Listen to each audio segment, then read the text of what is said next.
Doctor மாமிஸ் சேனலில் last week நம்ம recurrent pregnancy loss part 1 video பார்த்தோம். இந்த வாரம் நம்ம அதோட ரெண்டாவது பார்ட், அதாவது ஒரு பேஷண்ட்டுக்கு இந்த மாதிரி தொடர் கருச்சிதைவு ஏற்பட்டதுன்னா எப்படி அவங்கள நம்ம மேனேஜ் பண்ண போகிறோம், என்ன மாதிரியான வழிமுறைகளை மேற்கொள்ள போகிறோம் அப்படிங்கிறது தான். வாங்க வீடியோக்குள்ளே போகலாம்.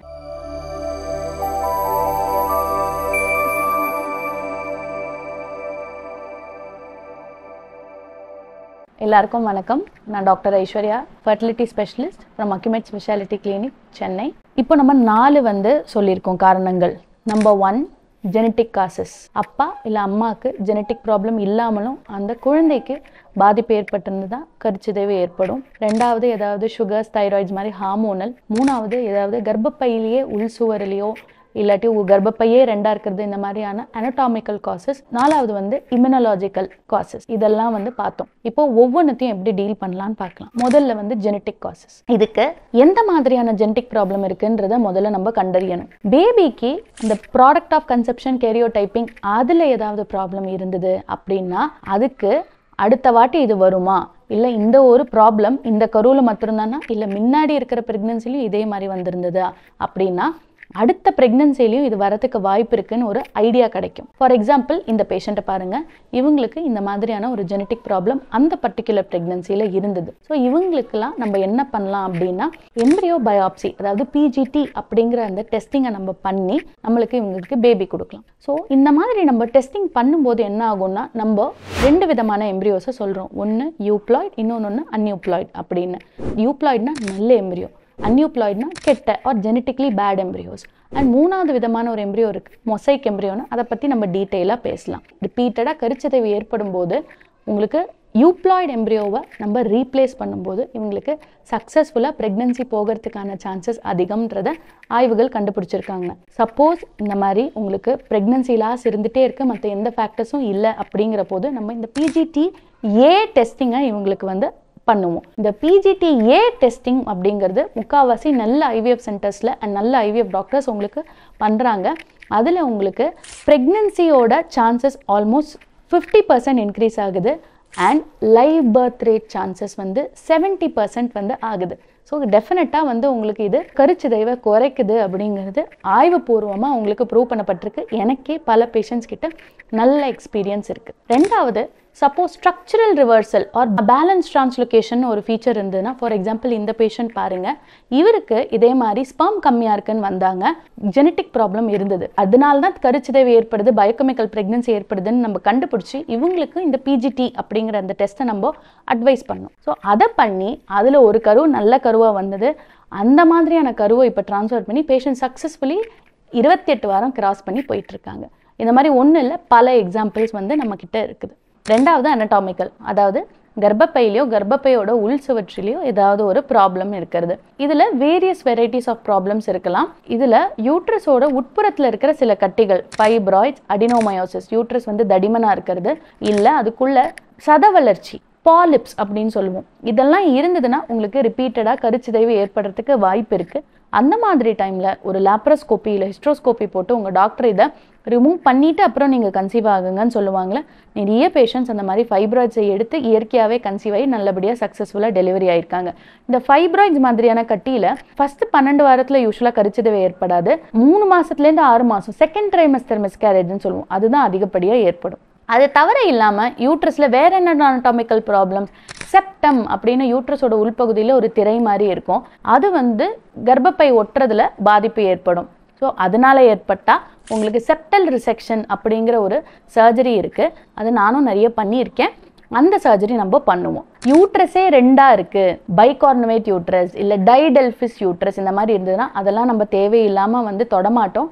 அப்படியே வச்சு நம்ம பேபியை மானிட்டர் பண்ணிவிட்டு அதுக்கப்புறமா டெலிவரி பண்ணுறதுக்கு தான் பார்ப்போம். ஸோ எல்லா விதமான யூட்ரஸோட அனட்டாமிக்கல் ப்ராப்ளம்ஸையும் நம்மளால் கரெக்ட் பண்ண முடியாதுன்றதை நீங்கள் இதை தெளிவாக புரிஞ்சுக்கோங்க. 3வது ஹார்மோனல் ப்ராப்ளம்ஸ். ஹார்மோனல் ப்ராப்ளம்ஸ் தான் நிறைய நம்ம காமனாக பார்ப்போம். ஸோ தைராய்ட், சுகர்ஸ், ப்ரோலாக்டின் இந்த மாதிரியான ஹார்மோன்ஸை ஹஸ்பண்ட் அண்ட் ஒய்ஃப் 2 பேருக்குமே நம்ம பார்ப்போம். இதெல்லாம் நார்மலாக இல்லை அப்படின்னா நம்ம கரெக்ட் பண்ணணும். தைராய்ட் சப்போஸ் அதிகமாக இருந்தது அண்ட் அவங்களுக்கு கருச்சிதைவு தொடர்ந்து ஏற்பட்டு இருந்ததுன்னா anti-TPO ஆன்டிபாடிஸ்ன்றதை கட்டாயமாக நான் பார்ப்பேன். இதனால என்ன தெரிய வரும்னா இவங்களுக்கு ஒரு ஆட்டோ இம்யூன் கண்டிஷன் இருக்கா, இதுக்காக ஏதாவது நம்ம லோ டோஸ் ஆஃப் ஸ்டீராய்ட்ஸ் ஏதாவது போடணுமா அப்படிங்கறதையும் நான் வந்து கட்டாயமா பேஷண்ட் கிட்ட பார்த்து சொல்லுவேன். உங்களுக்கு தைராய்டு இல்ல அப்படின்னா கூட சப்போஸ் வேல்யூ 2.5க்கு மேல இருந்தது TSHனா ஒரு ஸ்மால் டோஸ் ஆஃப் தைராய்டு போடுறதுனால உங்களுக்கு இந்த மாதிரி கருச்சிதைவு ஏற்படுறது கம்மியா இருக்கும். அதே மாதிரி ஹஸ்பண்டுக்கோ ஒய்ஃப்க்கோ சுகர் இருந்ததுன்னா அதை நம்ம குறைக்கிறதுக்கு ட்ரை பண்ணணும்.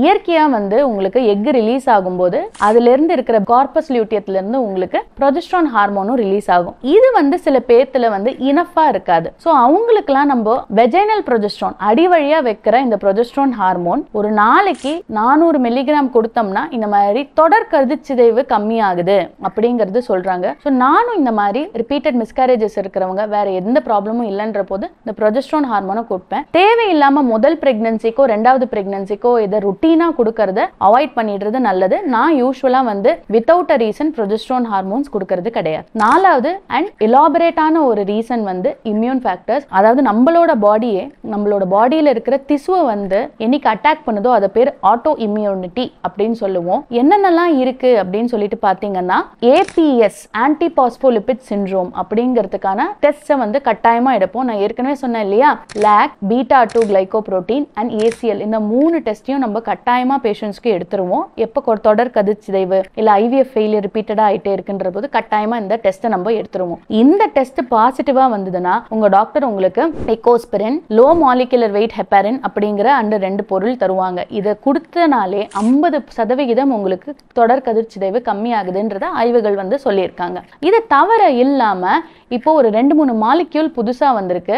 ருமட்டாலஜிஸ்டோட அதாவது திசுக்களின் டாக்டர் அப்படின்னு சொல்லுவோம், அவரோட அட்வைஸோட இந்த மெடிசன்ஸை நம்ம யூஸ்வலா கொடுக்கறது உண்டு. நம்பர் 1 ஹைட்ராக்சி குளோரோக்வின் அப்படிங்கிற அந்த மெடிசன். இது வந்து நிறைய பேஷண்ட்ஸ்க்கு கொடுத்து எனக்கு சக்சஸ் வந்து நிறைய வந்திருக்கு. ஆனா only on the advice of a rheumatologist. ரெண்டாவது இன்ட்ராலிபிட்ஸ் அப்படின்னு ஒரு ஃபேட் மாலிக்யூல், பால் மாதிரி இருக்கும் அந்த மெடிசன். எம்ப்ரியோ டிரான்ஸ்ஃபர் முடிச்சிட்டோ இல்லாட்டி நீங்க கன்சீவ் ஆனதுக்கு அப்புறமா போட்டு விட்டுருவோம். இது போட்டு விட்டதுக்கு அப்புறம் என்ன கண்டுபிடிச்சிருக்காங்கன்னா மிஸ்கேரேஜஸோ இல்ல IVF ஃபெயிலியர்ஸோ கம்மி ஆகுது அப்படின்றத கண்டுபிடிச்சிருக்காங்க.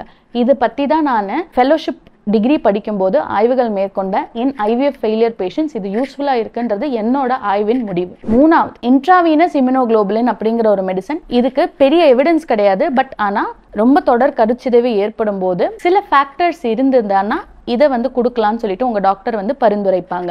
நாலாவது வந்து தைமோசின் ஆல்பா அப்படிங்கிற ஒரு நியூ மெடிகேஷன். அதுவுமே வந்து இந்த மாதிரி இந்த ஹெல்பர் செல்ஸ் அப்படிங்கிறது, அதாவது உங்க பாடியில வந்து ஒரு கெட்ட அணுக்கள் வந்து அதிகமா இருக்கும் அண்ட் நல்ல அணுக்கள் வந்து கம்மியா இருக்கும்.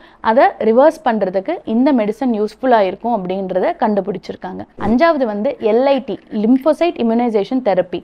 பேபிங்கிறது என்னது, நம்ம பாடியில வந்து வர ஒரு ஃபாரின் பாடி அப்படிதான் நம்ம பாடிக்கு வந்து தெரியும். ஸோ அந்த பாடியை எதிர்க்கிறதுக்கு நம்ம பாடியே சம்டைம்ஸ் வந்து எதிர்ப்பு சக்தியை ப்ரொடியூஸ் பண்ணி கருச்சிதைவை ஏற்படுத்தும். அந்த மாதிரி ஆகக்கூடாது அப்படிங்கிறதுக்காக அப்பாவோட பிளட்டை எடுத்து ப்ரோசஸ் பண்ணி அம்மாவோட கையில வந்து இன்ட்ராடெர்மல் இன்ஜெக்ஷன்ஸ்ன்னு சொல்லிட்டு தோலூசி ஒன்று போடுவாங்க. இந்த தோலூசி போட்டோன்னே அப்பாலேருந்து ஃபேக்டர்ஸ் வந்து அம்மாவுக்கு தெரிய ஆரம்பிச்சிடும். ஸோ இந்த பேபி நம்மளது தான் அப்படின்றத அம்மா வந்து புரிஞ்சுக்குவாங்க. அந்த மாதிரி அந்த பாடிக்கு கண்டிஷன் பண்ற தெரப்பி பேர் தான் இம்யூனைசேஷன் தெரப்பி.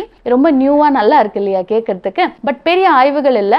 பட் ஃபியூ பேஷண்ட்ஸ்ல நம்ம வேற ஆப்ஷனே இல்லைங்கிறத போது இந்த எக்ஸ்பெரிமெண்டல் தெரப்பிஸ்லாம் சொல்லி ட்ரை பண்ணலாம். 50% தொடர் கருச்சிதைவு ஏன் ஏற்படுதுன்றது நம்மளால கண்டே பிடிக்க முடியாது. இன்னும் சயின்ஸ் அவ்வளோ வளரல. ஸோ இவங்களுக்குலாம் நாங்கள் என்ன சொல்லுவோம்னா, உங்க ஹெல்த்தி லைஃப் ஸ்டைலை மெயின்டைன் பண்ணிக்கோங்க. ஸ்மோக்கிங், ஆல்கஹால் பண்றீங்கன்னா கட்டாயமா அவாய்ட் பண்ணிக்கோங்க. வெயிட் அதிகமா இருந்தீங்கன்னா வெயிட்டை கம்மி பண்ணிக்கோங்க. லைஃப் ஸ்டைல நல்லா மாத்தி ஸ்ட்ரெஸ்ஃபுல்லா நீங்க இல்லாம இருந்தீங்கன்னா இந்த கருச்சிதைவு உங்களுக்கு நல்லாவே குறையும் அப்படிங்கிறது தான் இருக்கிற ஒரே எவிடன்ஸ். வேற எதுவுமே இல்லைன்னா நம்ம டெண்டர் லவ்விங் கேர் மட்டுமே கொடுத்து பேஷண்ட்ஸை ட்ரீட் பண்ண வேண்டிய கட்டாயத்துக்கு ஏற்படுத்துவோம். இந்த வீடியோ உங்களுக்கு யூஸ்ஃபுல்லா இருந்திருக்கும்னு நினைக்கிறேன். ரெக்கரண்ட் பிரெக்னன்சி லாஸ் பத்தி உங்களுக்கு மேற்கொண்டு ஏதாவது சந்தேகங்கள் இருந்ததுன்னா இல்ல உங்களோட கேஸை டிஸ்கஸ் பண்ணணும்னா என்னோட ஆன்லைன் கன்சல்டேஷன் எடுத்துக்கோங்க. கீழே இருக்கிற நம்பருக்கு மெசேஜ் பண்ணீங்கன்னா உங்களுக்கு டீடைல்ஸ் கிடைக்கும். நீங்க நேர்ல வந்து என்ன சந்திக்கணும்னா அக்யூமெட் ஸ்பெஷாலிட்டி கிளினிக் வலசரவாக்கம்க்கு வந்து கட்டாயமா என்ன சந்திக்கலாம். தேங்க்யூ.